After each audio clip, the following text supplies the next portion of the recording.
Okay, I guess I'm live from what I can tell. Okay,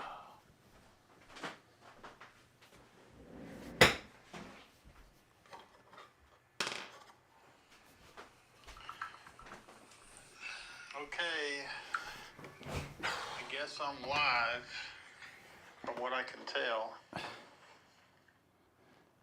Hello Terrell, how are you? This is a little impromptu live stream tonight. I'm testing out a different setup. I'm using my Nikon Z8 to stream with, and I have my DJI microphone hooked up to the computer. Wait and see if a few more show up here. So what I was going to talk about tonight is, I got a couple of things I want to talk about, but some of the things I want to talk about tonight was video vlogging cameras that I use for doing my videos when I'm out in the field, and then in my different microphone setups too. Give people an idea of what I do. I have another channel that's got a lot more activity on it. It's not a photography channel, it's a channel I have for my work. I don't know if you've seen it or not, Terrell.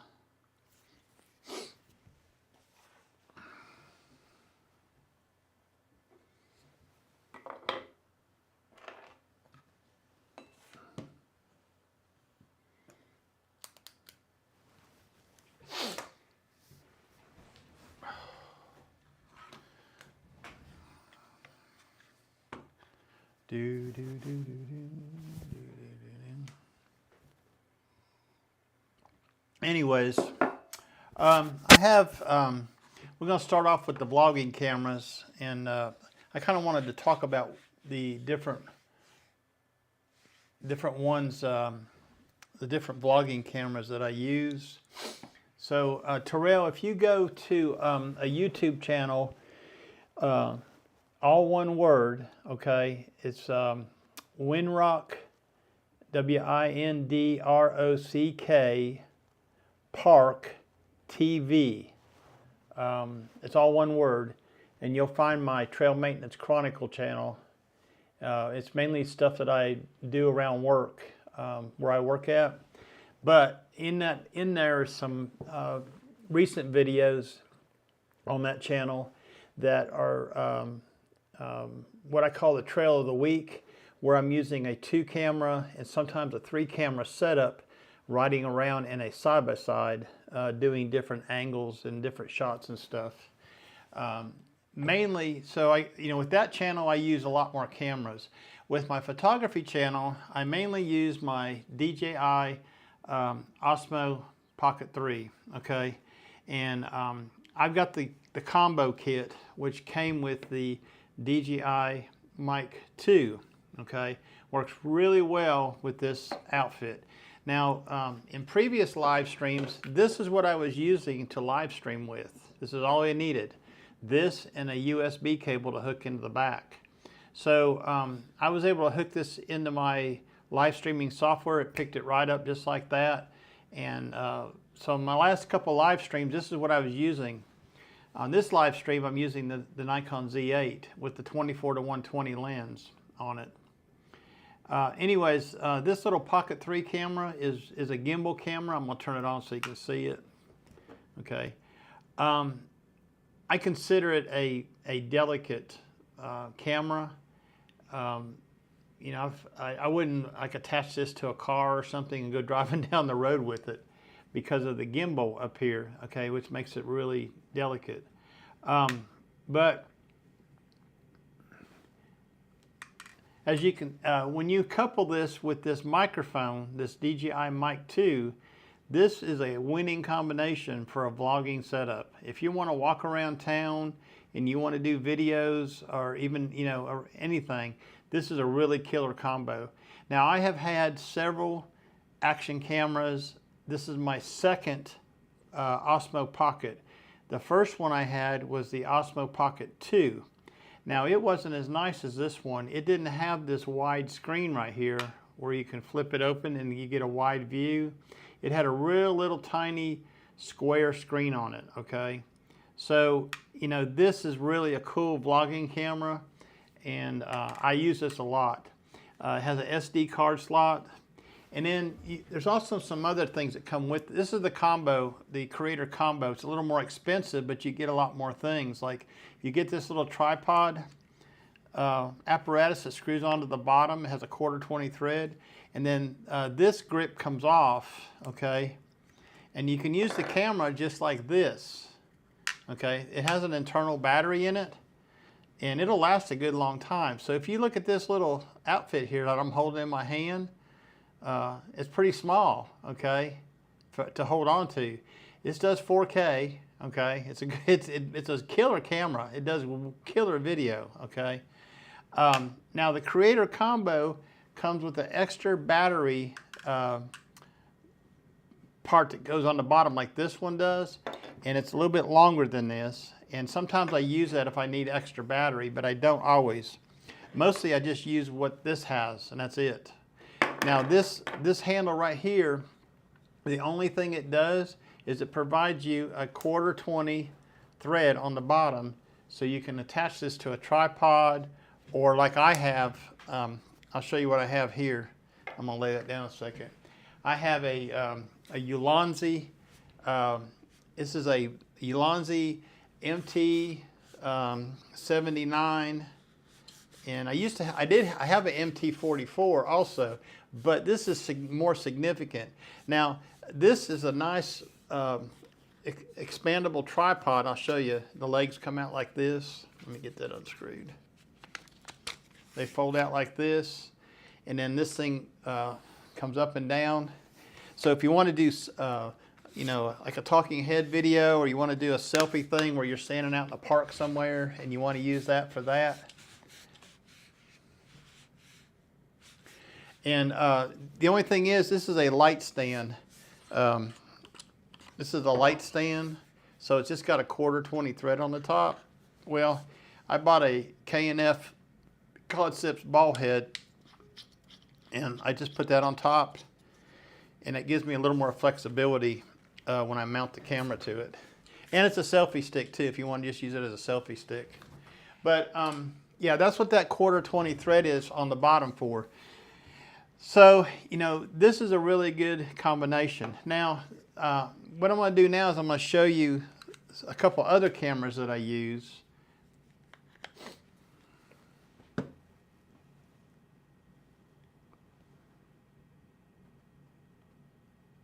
Okay, yeah, it's a nice camera. It really is. It's a DJI makes some pretty good stuff. Okay, so that leads me into the other cameras that I have. So these are my action cameras. These are what you would consider a GoPro like a GoPro camera. These are DJI Osmo Action cameras. This is the Action 3. This is an older version. I bought this last year, and it's waterproof out of the case. You don't have to do anything else to it. It's waterproof as it is. I did buy a small rig cage to go around it, which gives me more functionality. It allows me to have 1/4 threads on the bottom, on the top, and on this one side. It also takes a magnetic clip. Hold on, I'll be right back. Let me go get something here to show you.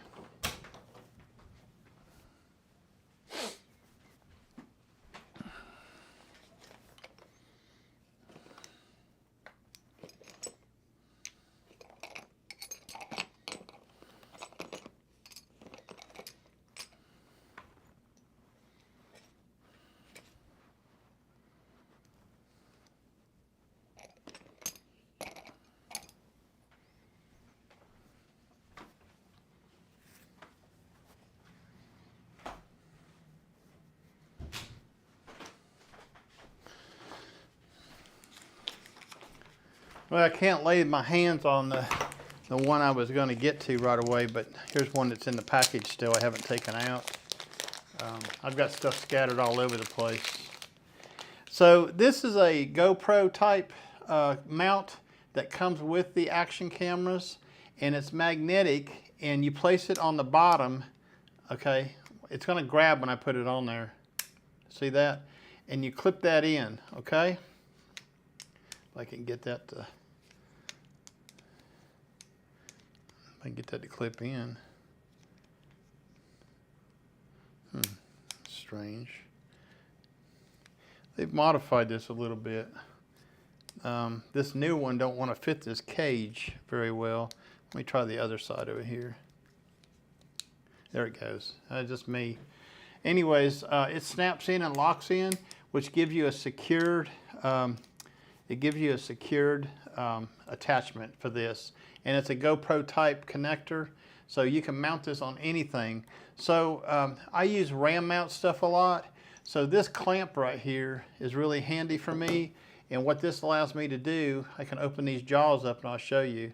It allows me to clamp this ball on just about anything, a roll bar of a vehicle or anything like that. And then what I do is I have a ram mount socket that goes on here, and then this goes on top of that. And it gives you a lot of flexibility for mounting your camera. Anyways, that's just my mounting solution. But what I wanted to tell you about the Action 3 is the older version, okay? And I have a second one, which is the new Action 4, okay? And this is the new version that's out. They almost look identical, okay? You can't hardly tell them apart. They're the same footprint, the same everything, except the insides are different. The firmware is different. So let me give you an example. The Action 3, okay, you can use this with a wireless microphone, but you have to hook the wireless microphone into the USB-C port on the camera. So what you end up with is a microphone sticking out here to the side of the camera. And it's just one more thing to get lost. Plus, when you do that, you have to take this cover off, and that makes this camera not waterproof anymore. So that's the Action 3. The new Action 4, though, works with the DJI Mic2 wireless system. So what that means is the same wireless 2 microphone I have on my Pocket 3, I can use on this camera. But instead of doing that, I bought a second one for $99, and I have a second, okay, Mic 2 that goes with this Action camera. Now, one thing nice about having 2 of these microphones is the Pocket 3 will accept both of them, and if you want to do like a 2-person interview or something, you can clip one on one person and one on yourself. The Action 4 does not take 2 of them. It only takes the 1, okay? So that's a kind of an advantage. So when I bought the Action 4, I think I paid $299 for that, and another $99 for the microphone only. I didn't need the Creator Combo Kit because I bought the Creator Combo Kit with the Action 3, and it came with 3 or 4 batteries and a bunch of other attachments and stuff, you know. So and they're all compatible with the Action 4. So I didn't need to do that. Anyways, this outfit, this Action 4 with this microphone works really well, okay? I have vlogged with this in the car. I have vlogged with it out on the trails, riding in a side-by-side, and it works really good. And like I said, if you go to that channel, that other channel of mine, Windrock Park TV, one word, Windrock Park TV, and you'll see some Trail of the Week videos on there, and you'll see where I've been using this Action 4 and recording those videos, and the audio sounds really, really killer on that. It's really dynamite, okay? So these are just some of the action camera things that I use when I make my videos, and my Pocket 3. Like I said, I use my Pocket 3 more for my photography channel, and I use these action cameras more for at work when I'm doing those work videos. And then of course the microphones. Now let me give you a tip here, okay? So I can keep up with these microphones. I used a paint pen and painted a number 2 on that, okay? And I don't have a number 1 on this one, but I know the one that's not number 2 belongs to the Pocket 3 normally, okay? And you have to pair them. So like when I want to use this and that one together with this camera, I have to pair this microphone to the camera. But it's not a big deal. It's really easy to do. Yeah. So anyways, in addition to the cameras, okay, I have some external microphones. Besides those microphone 2s, I use the DJI Mic2, the original version, and that's what I'm using tonight on the live stream. I've got the microphone clipped under my shirt right here, and the little receiver is right here, hooked up to my computer, and you can see it's running. Since I opened the case, it thinks I have 2 microphones, so I'm going to close that back up, and you'll see one of those disappear. Now we're down to 1 microphone. Anyways, I have that, and then I also have a pair of DJI Rode Wireless Go 2 microphones. And there's some videos on my photography channel where I did some reviews on those already, and if you want to see the differences of those. The Rode Wireless Go 2s are older. They're a couple years old. They still work really well. I mainly use that microphones with my iPhone. When I use my iPhone, I'll hook it up with a lightning cable connector and use that for an external microphone on that. So anyways, so that's it for the vlogging cameras. I just wanted to kind of show you what I use. And I really like the Action 4. If you're considering getting a GoPro, I would really consider getting a DJI Action 4. I fully endorse that camera. It's a wonderful camera. It does a really good job at videos. It has rock steady stabilization in it. It actually does better at stabilization than my iPhone 13 Pro, which has no stabilization in it. And I think sometimes it does better than the Pocket 3 with that gimbal head on there. So anyways, that's just my opinion on it. So anyways, the second subject, and mainly I'm doing this live stream tonight because I want to I wanted to test this outfit out and see how it was working. I haven't used the Z8 yet for a live stream. It took me a little while to figure out how to set the camera up. And there are some settings in this camera that you've got to change the display to keep from showing all that crap on there, all your settings and stuff. You don't want that during a live stream. But I got to thinking the other day, after they released the Z6 III, after that came out, I kind of decided that you know, I wasn't going to buy that, and I still feel that way. I don't think I'm going to buy that. The only camera that I will buy will be hopefully the D500 replacement, and that could come in any flavor. So I'm not really wanting to buy another full frame camera. I already have the Z8. The Z8 will do everything I needed to do for landscapes and wildlife and what have you. I don't need a Z6 III or a Z6 II. I'm not a professional shooter, so I don't really need a backup camera, but someday I would hope to replace my D500 with a crop sensor, an APS-C Nikon replacement, and we'll see if they're going to come out with that or not. But I was thinking the other day about my Z8 and my kit, okay? So I kind of wanted to run over that just for a second, and I was looking at some lens options. You know, Nikon just released a new 35mm, and Viltrox just came out with a 16mm lens that would be really a nice full frame lens to have for a prime lens. They want about $550 for it. I missed it on Prime Days the other day. It was 15% off. I was considering buying that lens, that 16mm. I'd really like to have a 16mm prime. I don't have a 16mm prime. What I do have is a 14 to 30 zoom, ultra wide zoom. Now, the 16mm I think would be a great architectural lens. It's a 2.8, I think it's 2.8 Viltrox. It would be a good astro lens if you wanted to do some Milky Way shots and what have you. But anyhow, this is something I was considering, was the 16mm. But I got to thinking about the lenses that I do own, and my kit is, I think my kit for the Z8 is pretty complete. I can't see another lens that I would want to purchase right now. I don't have a 70-200. I don't have any fast lenses. The fastest lenses I have are f4s, and that's going to lead me right into this 14-30.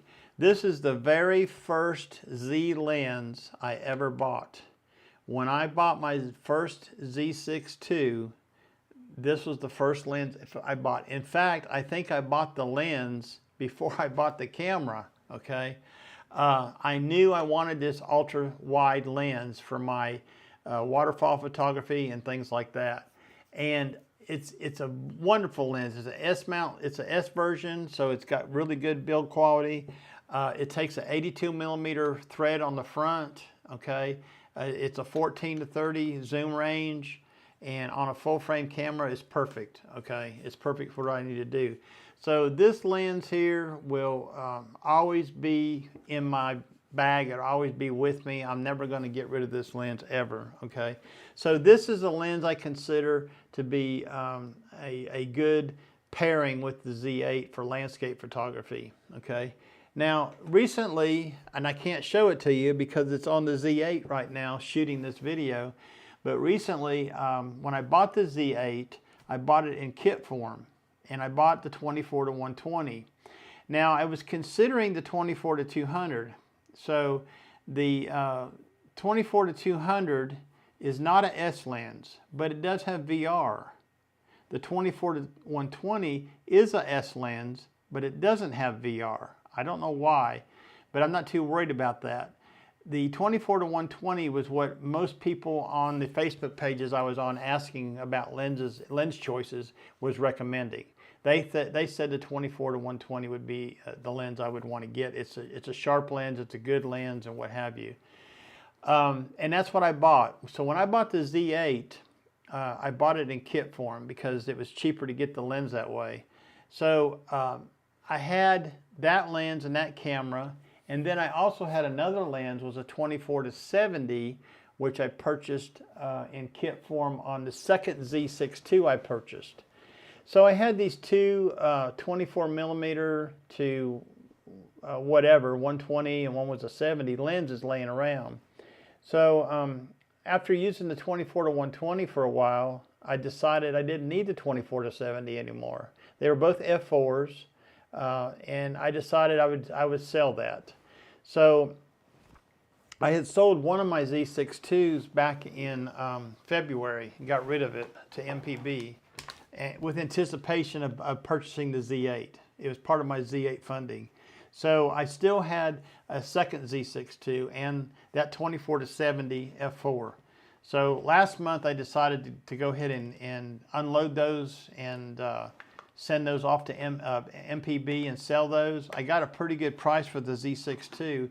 They gave me $930 for the Z6 II, which was an excellent price because they're actually selling them on their page for like $13.50. So that's not a great big difference. I thought it was time to get rid of the Z6 II and retire it. And so now, instead of having two Z6 IIs, I just have the Z8. And I'm really happy with this, okay? I'm really happy with just one camera body. I always thought I needed two camera bodies, but like I said earlier, I'm not a professional. I don't need two camera bodies. One camera body is good for me. And that's what I plan on doing. I plan on keeping the Z8 and the 14-30, which I just showed you here, the 24-120, and to go with that, I have the 180-600, which I purchased last year to go on one of my Z6 IIs. Now, I do a lot of bird photography and some wildlife, not so much wildlife as bird photography. Most of my bird photography is done locally in my backyard studio, or I go around here somewhere and shoot birds, maybe at work. So I bought this to go with the Z cameras, and I'm going to keep this lens too, okay? Now, this is a 180-600 on full frame. I also have a 500 PF that stays coupled to the D500. And I have used that a few times on the Z8, and it does okay, it does a pretty good job, but it's only a 500mm focal length on the full frame camera. when it's mounted to the D500, it's you know, it's a crop sensor body, so it's more like a 750 millimeter reach, you know, off of a crop sensor body. So the 180 to 600 pairs really well with the Z8. I have no need to buy a teleconverter for it. You can do that, but I have no need for that. I don't see any reason I need to do that. So basically what I have now, this is my kit. I have the Z8, I have the 14 to 30, the 24 to 120, and the 180 to 600. That's my kit. And that's the kit that I believe I'm going to stay with, unless I decided to go and purchase that 16 millimeter. I don't know. I'd like to hear some more opinions about that from people, what that 16 millimeter Viltrox is all about. I was on B&H's site looking at it the other day, and I read some of the reviews, and there was one guy that got one that was DOA, or it wasn't working when he got it, I don't know. And being that it's a Z-mount lens, they make two versions of it, one for Sony and one for Nikon Z. You know, I know there's some people around like Phil Thatch. He's got some Viltrox lens, I believe, that he's done testing on. And Adrian Alford from Australia, I watched his review. He likes to shoot astrophotography, so he was really favorable about the Viltrox 16 millimeter. So it's a lens I am considering for $550. If it was to go on sale, it'd be like a no-brainer. So I'm kind of looking at it, and I'm trying to figure out, like, you know, what exactly I would use that lens for. I know it'd be a great astrophotography lens, but would it also work with my exterior landscape type photography? Yeah, would it work for stuff like that? For me, would it be wide enough? And it's a prime lens, so a lot of times when I'm at a waterfall, I'm shooting at 14 millimeters, okay? I'm trying to get the whole expanse in there with that ultra wide angle. Although the 14 to 30 has a wicked distortion to it at the 14 millimeter end. Anyways, so today I was watching David Saylor's live stream, or not live stream, but he put out a video today, and he made a comment about the vintage lenses. I can't remember what lens he was talking about, but the comment he made perked my interest because he was talking about using a older lens on a camera body, okay, that had IBIS. And he mentioned Nikon. He brought Nikon up, and I do have some vintage lenses here that I would like to use with my Z8. One of them I have is a 24 millimeter 2.8, okay, AF. This is AF. Yeah, this is a Nikon AFD, okay, a D version. So you do get some distance information to the camera with this. The problem is with the Z cameras, it would be a manual focus lens. Okay, that's a 24 millimeter 2.8, and I would like to try it on the Z8.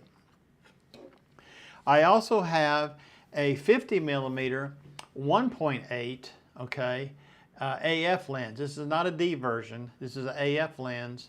And it's good. The glass is good on it and everything. And I've used it on my D200, but I want to use it on my Z8.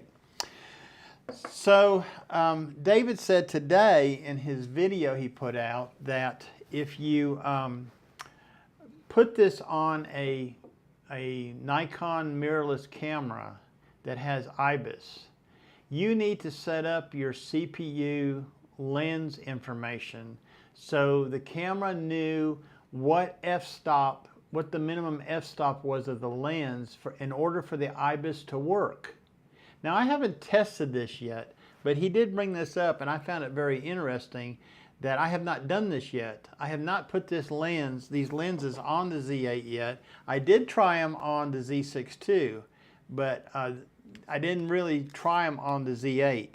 Now, I have an FTZ2 adapter here, okay, that you can couple these F-mount lenses to the Z cameras. So like, for example, I just put this adapter on here, line the little white dots up, okay? And this lens now will attach to the Z cameras via the FTZ adapter. So I'm going to do some experimentation with this. I'm going to hook this up to my Z8 and the IBIS. You know, for this lens here, the 50 millimeter, it probably would make a difference. For the 24 millimeter, I'm not too sure if it would make a big difference to not have an IBIS, okay? Usually they say a wide angle lens is not really critical that you have stabilization. You know, so like the 14 to 30, okay? The 14 to 30 does not have VR at all. In fact, the 24 to 120 doesn't have VR either that I use. The 180 to 600 does, okay? It does have, does it have VR? I don't know if it has VR or not. I think it does. I think it's built in. I can't remember. But anyways, having a wide angle lens on a camera body in VR, I don't think it's really as critical as you would think. But I'm really interested in trying these vintage lenses out with the Z8, okay, and see how they work. And I may do that and do some photo shoots with that, and then come back around and do another video on that. I have another lens here that I could try out too. This here is a AF 70 to 210 Nikkor lens. This is an old lens now. This is a push-pull zoom, okay? You push and you pull to zoom. And I believe like people like David and them would be familiar with this lens. It's a sharp lens. It does a really good job. I actually inherited this lens with a Nikon D70, which I have up here on the shelf. And I actually inherited that lens with that. And I haven't used it very much. I kind of have it around for sentimental reasons, I guess, or old time's sake, whatever you want to call it. Okay, so anyways, that's what I wanted to talk about tonight. I didn't want to stay on here a whole long time, but actually I was more interested in seeing how the Z8 did. We've been on for 33 minutes, so anyways. The Rokinon 14 millimeter Terrell, is that a, can you get that in a Z mount, or is that a Canon mount, or what is that? I may have to pull that up on my tablet here and look at it.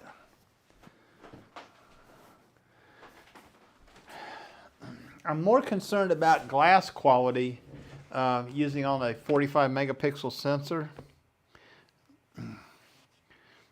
Let's pull this up and have a look here and see. I usually go to B&H to get prices to see what they have, because most of the other camera stores are about the same price. So he says a Rokinon 14 millimeter. Oh, come on. Sometimes my fat fingers don't work. Rokinon 14 millimeter. Go.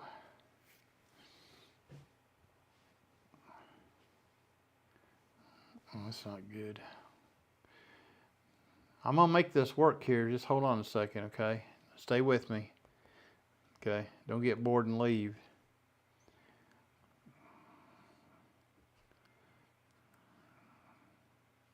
Rokinon 14.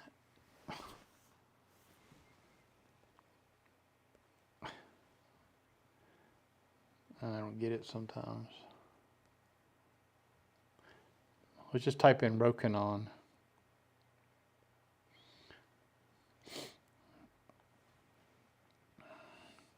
Okay, so Rokinon has a lot of Sony E-mounts and Canon, and you're a Canon shooter, Terrell. I see a Canon Rokinon 14 millimeter 2.8 Canon RF lens. Oh, EF, you need EF. So look here, the Rokinon RF is on sale right now at B&H. It's $369, okay? It looks to me like it doesn't really matter if you're shooting astro, but I don't know if it takes filters or not. Oh, rear gel filter holder. So yeah, it don't take screw-on filters. So if you're going to use it for architectural stuff, you might have some issues with that. It almost reminds me of the Nikon F-mount 14 to 28 or 14 to 24 f2.8. It had a big old ball front end to it. It took like a $300 filter system to make it happen. So yeah, the Rokinon 14 is not available in Nikon Z mount, okay? So I don't see it in here for that. Let's try that. So let me go check the, they do make it into Z mount? Okay. Well, let me go look and see. I've never paid much attention to Rokinon before to see what they were.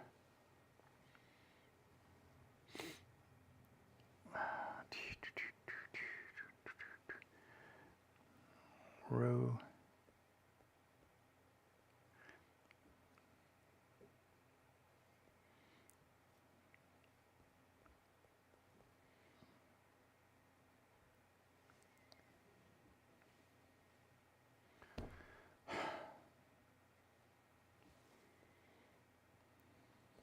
I don't know what's going on with this thing. Why won't search?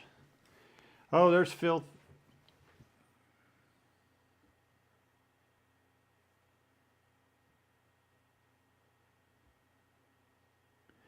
Well, Phil, David was talking today. If you watched his video, he was talking about these CPU settings on the camera, but the connections. Let me see here. Yeah, there's not. I don't know. The D lens, the 24mm D lens, will register distance to the camera, but the AF lens will not. And I know about the screw drive part. I'm going to do some testing with it. What I want to know is will the image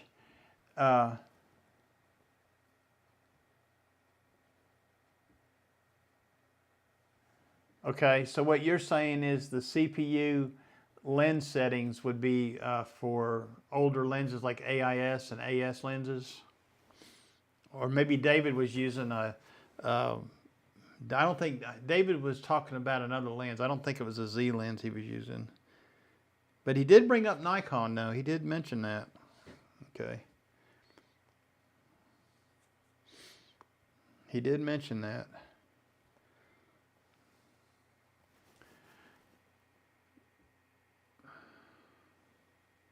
Let's see. Phil, hope you're doing well. Yes, Phil, I heard about your mishap with your bypass, or not your bypass, your stents. I hope you're doing well with that. Yeah. Probably feel better too. Probably were having some slowness issues getting around. He's alive and kicking, he said. Did you get the Z8? Did it come in yet?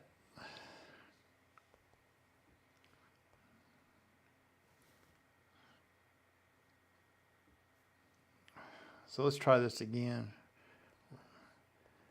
I mean, do you think Rokinon makes a good lens?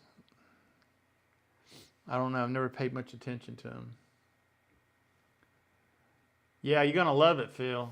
Okay, I'm vlogging with it. I mean, yeah, I'm live streaming with it tonight. And to set that up tonight was a pain in the butt. I could not find a video anywhere to figure out how to get all the crap off of my screen from showing on OBS. And I finally found the setting under the video settings of the setup part of the camera. It took me a long time to find it. And it's buried in a menu. Okay, it's not right there up front. And nobody's done a video about it either.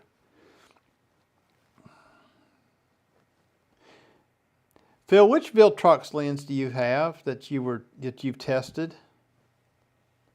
let's talk about that for a second.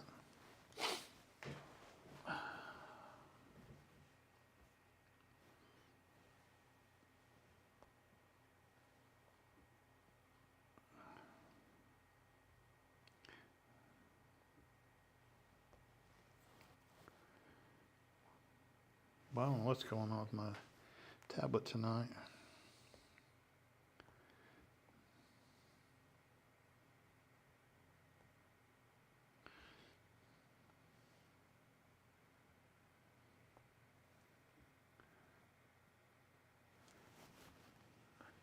So you have, okay, so the widest one you have is a 23. That's an odd number, isn't it? Well, overall, do you think the Viltrox lenses are quality, personally? I don't know if you heard me earlier. I'm considering the 16 millimeter that just came out from Viltrox. Adrian Alford gave it a thumbs up. I sent him a message or a comment, and he commented back to me. He likes it. Oh, 28. I got you. But back to my question, do you think Viltrox makes a pretty good product? Do you think their lenses are pretty good?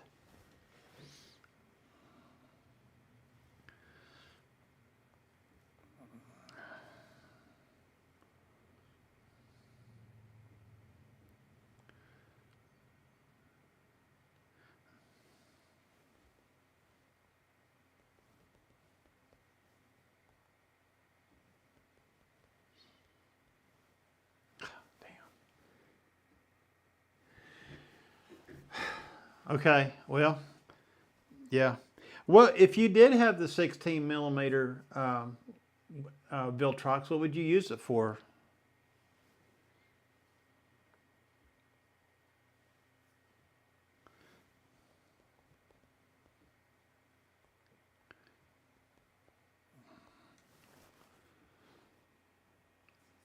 I have a taste for it. Okay, I really am considering purchasing it. I don't have a fast lens, and I don't have a wide prime lens like that.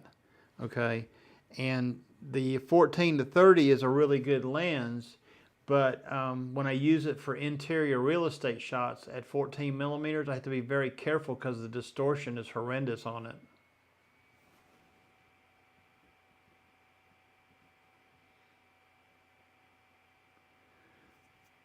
Would you think the 16 would be a pretty good landscape lens also, or an architectural type lens?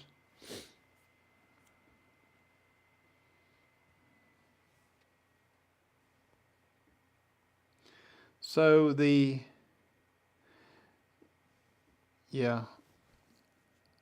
Viltrox 16 millimeter is $580 from B&H.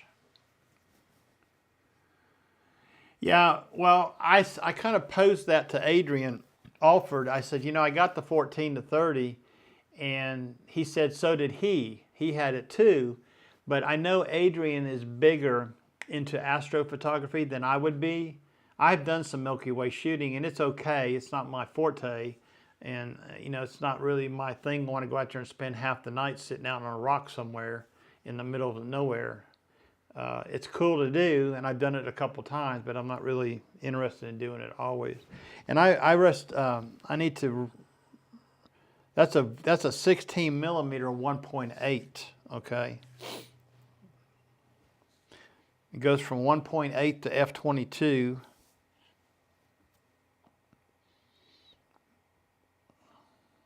Anyways, it's just a consideration. I don't need the lens. I just thought about it. Okay, Phil. Yeah, it happens past my bedtime too. But, you know, last week I think there were some shots of the Milky Way that could have been had at about 9 o'clock or 10 o'clock at night around here. The problem is I don't live anywhere remotely where it's dark enough. Now, if I was going to go out west and sleep in the desert, you know, or camp out or whatever, oh, that's a whole different story there, okay? I might want that lens. Yeah, I like the 77 millimeter threads on it too, you know. So I'm still waiting for this. I'm waiting for a smaller bodied camera to come around. I still have this in the back of my head that I would like to have a walk around camera. You know, right now all I have is the Z8, and I'm waiting for Nikon to see what they're going to do. If Nikon doesn't produce anything close to a D500 replacement, I'm not buying it. Okay, I'm not even buying the Z6 III. Yeah. I'm not really worried about quality with it either. So, anyways, that's it for my discussion tonight. I just kind of wanted to try the Z8 tonight on a live stream and see what the quality was like, and I haven't really got it all dialed in. So if you weren't here in the beginning, Phil, I'm using the Z8 to live stream tonight, and I'm using the DJI Mic2 hooked into my computer. And I believe all of my problems with live streaming in this last year have been related to my MacBook, because for the last 3 live streams and a lot of Zoom meetings, good to see you too, Phil. And my live streams have been on my PC notebook, which I kept. I never got rid of. So that's what I'm using tonight. I'm using my HP notebook. Been lurking, huh? I seen there was about 9 people on there earlier, and nobody was around, you know, saying much. Just Terrell was, but that's okay. This is more of a test thing and what have you. So I did get my second channel, Phil, up to 1,002 users today. So I'm getting ready to get that monetized. That's the one I use for work, all my work videos and stuff. So I've had a pretty good run over there for the last couple of weeks. I had one video that almost went viral. it made it to 12,000 views, and I gained about 90 subscribers in one day. And then YouTube just went, see you, Ron, and just dumped it. Okay, I mean, it was on a run there for a whole day. Me and Tim were watching it. I was excited. I said, Tim, I might have a hot one here. It got up to 12,000 views in one day, or 10,000 views in one day. And unfortunately, I wasn't monetized at that point. I could have made some money on that video, but I guess not. So I'm waiting for the YouTube money police. And I'll tell you what a pain in the ass. Okay. The other day, I had to jump through a bunch of hoops. Now, I had Google AdSense, and I had to jump through a bunch of hoops for my bank account stuff, okay? It was crazy, okay? And they never sent me an email. It was for payment on my photography channel. They never sent me an email and said, hey, you need to fix this, you need to do that. I actually had to click and go into the earnings section and see these messages that they had sent me. I never got any notification of those messages at all. And I said, well, gosh, you know, they don't care if we get our money or not, okay? Yes, yeah, hit the thumbs up. Give me a thumbs up on that. Well, okay, guys, I'll talk to you guys later. I'm going to stop this live stream, and it's been a pleasure tonight, and I really didn't have a plan to do this tonight. I was working with the Z8, trying to get it set up. I thought, you know, I'm just going to go live with it and see what it does tonight. And I said, well, gosh, what am I going to talk about? Anyways, thanks for coming by tonight, and we'll see you guys later. Let me type a little message here.